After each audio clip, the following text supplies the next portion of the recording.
Hi everyone, I'm attorney Vincent Hein with Russell Law Offices, and in this video we'll talk about what capacity you need to make a will. So when you're making a will, you need to have what's called testamentary capacity. It's a little bit different than what you need when you're making a power of attorney.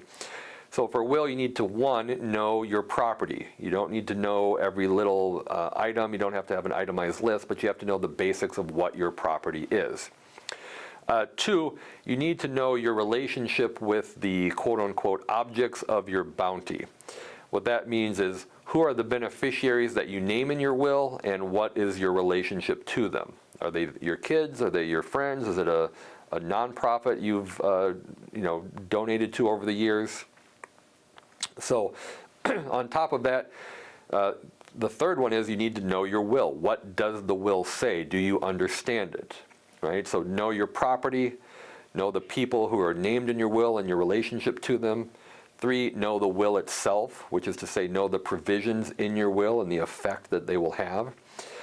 And fourth is to contemplate the last 3. In other words, you know your property, you know your relationship to the objects of your bounty, you know the will itself and the provisions and the effect, and you can kind of hold all of those ideas together without being prompted, and so you understand what your will ultimately expresses. Now, you should know we're just talking about your capacity to do a will.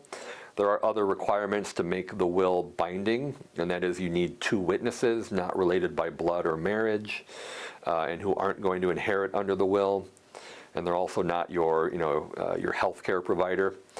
And then another thing to keep in mind is in Wisconsin, you can't just kind of leave a letter as your will. That's what's called a holographic will. In other states you can, but Wisconsin does not allow that. Now you should be aware you can have what's called a separate written statement. That's a part of your will where you say people get certain pieces of tangible personal property, but that's not the will itself. So for the will, you need to have your testamentary capacity, as we've discussed, and then you also need the formal signing requirements of, your signature, a date, and then the 2 witnesses. And you can't simply leave a letter. That won't do. At least it will not be legally binding, so your heirs or beneficiaries will not have to follow it.